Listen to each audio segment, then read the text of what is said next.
Welcome everyone. Thank you for joining us today. I'm 𝗖𝗍𝗶 Biniaz, co-CEO of CPI. I'm joined by my wonderful co-host, partner, 𝗖𝗍𝗶 Benesocky, co-CEO of CPI. Welcome, Ava. Thank you, August. Hi everyone. Thank you for joining us this morning. We have an exciting one today. Today we are joined by the inspirational, motivational family man with the most beautiful family ever, might I add, Jorge Abreu, CPI's Texas Regional Asset Manager. Awesome. No, definitely. So we'll get right into it. As investors, we are constantly on the search to find the best markets to invest in. With the interstate migration currently happening in the US, Texas made the top of our list. And time again, Texas continues to be on the top of the list for all real estate investing experts. With the job growth and the population growth that exists in this state, and an economy bigger than the whole country of Canada, wow, that's a big one. Purchasing asset in this state was a no-brainer. For the past year, we've been on the quest to find the right team to partner with in Texas, and it was obvious from early on that 𝗖𝗍𝗶 was our #1 draft pick. Okay, it wasn't very difficult to notice George, as he is a constant speaker on many apartment syndication and real estate investing platforms. And his expedited journey to success has truly amazed many in the field. Absolutely, we noticed him right away. Today we will discuss George's journey from his start in real estate to becoming an apartment syndicator. There will be many golden nuggets to take away from this webinar, so we hope you enjoy it. Okay, please, wonderful. Ava, if you like, go ahead and make a quick introduction to George. Well, perfect. It's a little bit longer than quick, but please go ahead. Well, we gotta touch on all the points here. Absolutely. Jorge Abreu joined CPI as a seasonal real estate mogul. Sorry about that. Seasoned real estate. Seasonal means it does it sometimes. In and out. Seasonal. I'm sorry. No, that's fine. As a seasoned real estate mogul in his own right. As a leader in the Texas real estate market, Mr. Abreu has generated substantial returns on thousands of multifamily residential units over the years. George founded and still leads 2 of Texas' most successful real estate ventures, JNT Construction and 𝗖𝗍𝗶 Commercial Real Estate Group. By leading in both construction and acquisition, Abreu's real estate empire has a decisive advantage in the multifamily real estate market. Through his new role as CPI's Regional Asset Manager, he brings the synergistic power of these companies to our team. Absolutely. So Mr. Abreu offers CPI years of experience in the Texas multifamily market, along with a highly advantageous position in that market today. Awesome. Throughout the market's ups and downs, he has thrived, building 2 of Texas' most successful companies in construction and real estate. So today, he will apply hard-earned experience to leading CPI's Texas operations. Absolutely. Welcome, George. Welcome. Thank you for being here. No, thank you. Thank you for having me. Thank you for that intro. That was awesome. Well, you're awesome. Well, you're awesome. If you like, please go ahead and start it out. Okay, if you like. George, I'm going to start off. Why don't you tell us about your start in apartment syndication? Your group has obviously done extremely well. Please tell us how you started in apartment syndication. Yeah, so I'll start with how I started in real estate investing in general. It was about 15 years ago. I knew I wanted to start my own company kind of when I was still going to college and getting my electrical engineering degree. At some point I knew I didn't want to be an engineer, but that I wanted to start a company, and I started looking into real estate investing, got some training, and then started doing some deals enough to where I felt comfortable leaving my engineering job at that time and starting real estate full time. I did quite a bit of single family wholesales, fix and flips, then kind of worked my way up to some smaller multifamily properties and to what I do now, which is I focus mainly on 100+ unit multifamily properties. Along the journey, I decided to start my own construction company as well, like you mentioned. And that was to be able to scale, and started with the single family fix and flips, and then kind of grew into the multifamily now. And both my companies 100% focus on multifamily properties now. Awesome. That's great. Oh, that's wonderful. And my background is also in the construction and development. That was my start into investment. So I totally understand it. And I see that being advantageous where you run a construction company alongside your investment company. So I definitely see the bonuses in that. So please, definitely. Maybe George, tell us about, how did it come about, as far as, did the investment company come first, and then when you were hiring a general contractor to come and do works, and then you decided to start your general contracting, or kind of walk us through how did that all come about and which came first? Absolutely. So to answer your question, investments came first. So I started investing in single family first. Really took a liking to the fix and flips. And then we got burned a couple of times by contractors as we began to scale and really try to do several properties at a time. In my electrical engineering, when I ended up graduating and getting a job in the engineering department of UPS, it was more of, they called it engineering, but it was more of being a general contractor. I worked on all of the warehouse additions. If there was any major construction, or if we needed to do the roof, I was the one in charge of putting it all together. So I learned something there. And then I also worked with my uncle that owned a construction company during college. So I felt like I had that background there. And turns out that it was a pretty good decision. It helped scale the investments, and then it's also become its own thing on its own as well.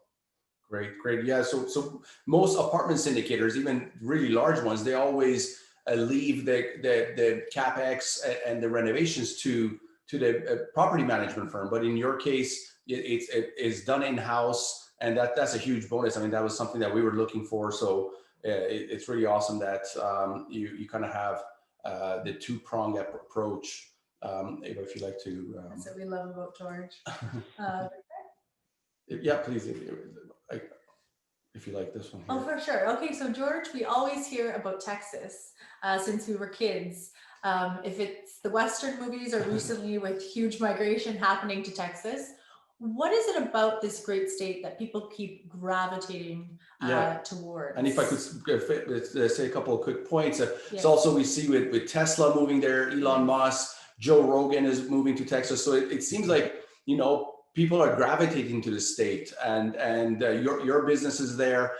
You're one of the main reasons where we want to be in that state as well, and to invest. So tell us, what is it about the state as a whole that gets people to want to move in, that has those population growth and job growth, and also what was it about the state that kind of intrigued you to want to invest in Texas? Yeah. So I was actually born and raised in South Florida, in Miami.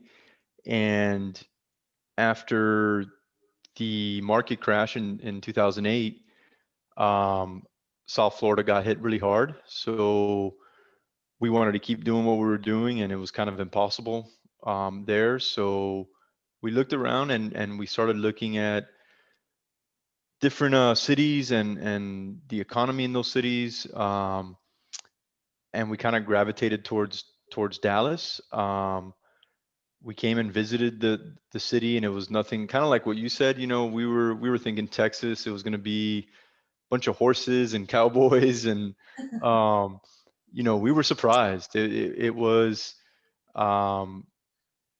you had your city life, but at the same time, you could easily get away from that. And then we just started looking, the economy was so diverse. And like you said, there was constantly corporate companies coming, Toyota, Amazon, you name it.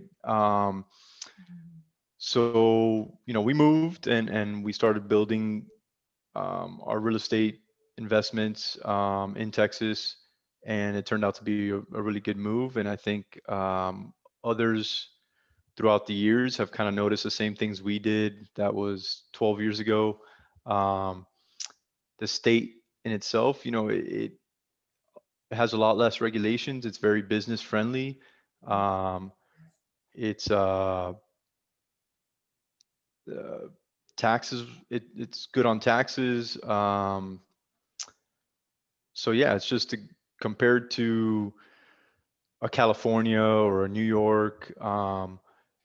It just makes sense moving a business here, or just the cost of living.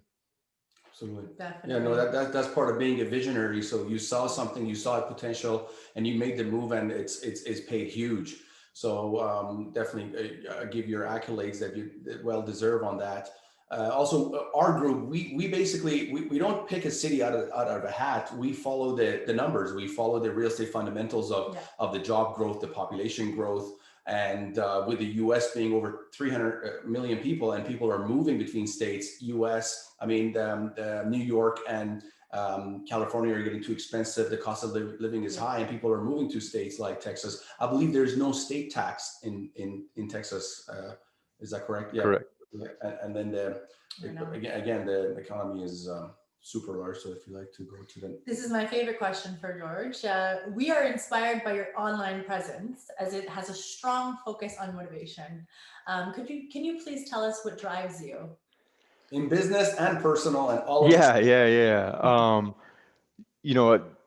The reason I wake up every day and I give it my all is for my family, for my children, my wife. I want to give them the best possible life that I can. I want to leave them with wealth. So I'm out to build something big and leave a legacy behind. Um, and then I'm also driven with multifamily investing. I'm very passionate and driven by it, just because if I would have known this years ago, I could have paid a lot less in taxes. I could have made a lot better returns than I did. And I just feel like it's very hidden. The fact that there's alternative investments versus what we're kind of brought up to think, which is that you've got to put it into a 401, or you've got to invest in stocks, mutual funds, etc. And that's not truth. I mean, when you look at the really successful individuals, they don't invest there. They have alternative investments. And not that multifamily real estate is the only one, but it's the one that I've had success with. It's the one that I've found that is pretty resistant to downturns in the market. So yeah, that's something else that drives me, is to educate people on the fact that it exists, and that all the benefits that come with it. No, that's awesome. No, great point. And again, like Ava mentioned earlier, we noticed you because you speak on many different platforms, and they're not paid speaking sessions. You're there to educate, to help others, to even people who want to start in your field. And we had a conversation today on the phone with an associate about, hey, you guys are teaching, there could be other people wanting to get involved in this same business. And we're totally happy with that. We want there to be competition, because from competition, there'll be the best service. It's the business 101. Yes. And the other great point that you mentioned is, that I wanted to kind of touch on is quickly here. Yeah. So other bonuses is helping others. Is also the fact that the apartment syndication in particular is a win-win business. And the reason I say that is, obviously we're all in it to earn a living and for us and our family, but it's also the fact that in this niche market that we're in, the apartment syndication realm, we buy a certain type of assets and we upgrade them. We actually create better living situation, better living communities for people, and better living,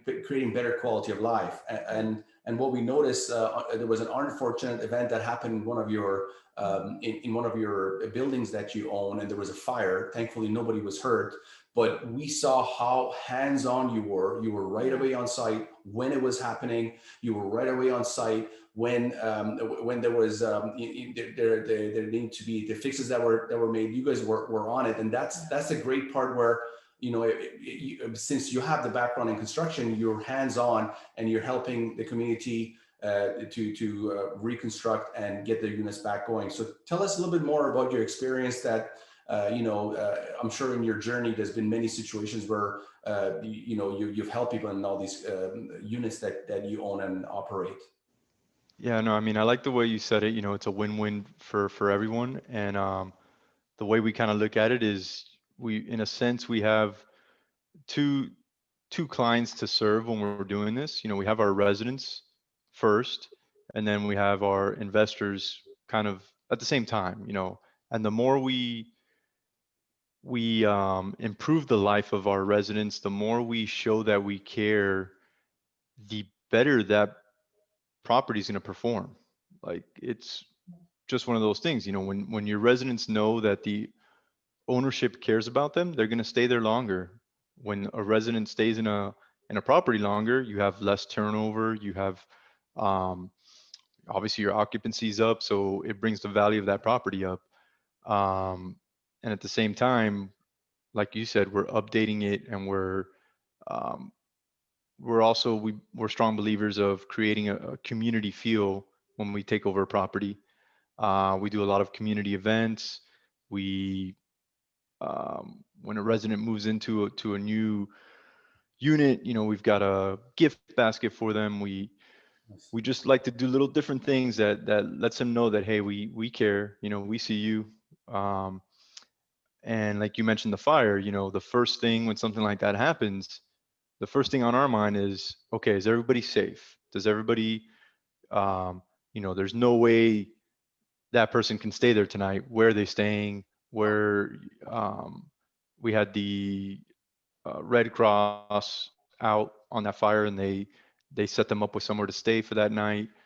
Next day, we already had them into another unit. So if you take care of your residents, in the long run, it's just going to add value, and everybody's going to win in that situation. So that's kind of the way we see it. And I think you asked another question there towards the end, which is, you know, more specific of things that we do. You know, Veterans Day just passed the other day. We sent gift cards and thank you cards to every veteran that we have in our properties. They were very thankful, and we do, like I mentioned, events. I know for Easter, at one of our properties, we had one of our on-site guys dress up as a Easter bunny, and they went around and gave gifts to all the kids. Awesome. So, you know, we're always doing things like that at our properties. And I think that's what kind of sets us apart. For sure. And you know, it benefits, as you mentioned, we as apartment syndicators, we work with our investors. We also work for our residents, but it's kind of a reciprocal kind of system where the investors take the risk by investing in the projects, and to you know, the residents you know, get a better place to live, and the upgrades that happen and the value add. So it's definitely a win-win, just like we both said. So that's great. Now, one final question before we let you go here, George. If you had to pick an area, since you are a visionary and you've been pretty good with these, if you had to pick an area within Texas that you say it's probably would probably be the best performing area, and obviously you are our regional asset manager, and we're waiting for you to find us that like diamond in the rough. A diamond in the rough. So we await that. It's coming. It's coming. Our partners are there as well. But tell us, where is your number one pick when it comes to that region, because you're boots on the ground and you're on the area having a look every day.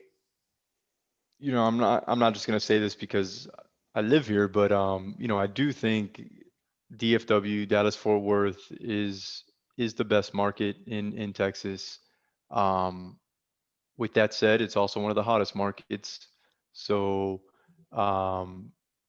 it takes more work to find a good deal, but you know, we know what it takes to do that. And then there's other kind of sub markets around DFW as well, which makes it a little bit easier to find a good deal sometimes. And it's kind of knowing that the path of progress is heading in that direction, and has we have so many people moving to Dallas every day. I can't even tell you the number anymore because it keeps changing of how many people it is. But you know, as that city grows, it's got to expand, right? So you know, kind of getting into those markets where the expansion is going is another good thing as well. Awesome. Fantastic. And that's where the data driven, that's where your background in engineering comes in handy. So we really look forward to it, and we really appreciate you taking the time with us tonight. Thank you, today, and going over everything. We really hope to also have you on again to do a past deal you've done. You guys have, your team has done a phenomenal job on the type of returns you've made and the decisions you've made on deals. So we really want to have you on again at some point to go over a deal you guys have recently done. I believe you're still involved in the deal currently. So it'd be great for our investors to see you walking through in action, walking through you guys fund a deal about the financing and the value add. So it'd be great to get you back on. And thank you. And thank you so much, George. We're about to George. make magic happen for everybody here. Absolutely. I'm excited. And eventually, George will be back on our webinar when we do find a deal. George will be back all the time. Exactly. He'll be back all the time. All the time. You guys got to fly me out to Canada next time, and then. No problem. Oh, George, we already have this planned. We already have where we're taking you for dinner. We're going to go right. As soon as the deal is there, we have to fly down to have a look at the deal. So we'll meet George again. So you got to show us around first, and then we'll show you. Exactly. Awesome, George. You have a wonderful day today, and we really appreciate you. Very appreciate it. Thank you. Thank you. Okay, take care. Bye.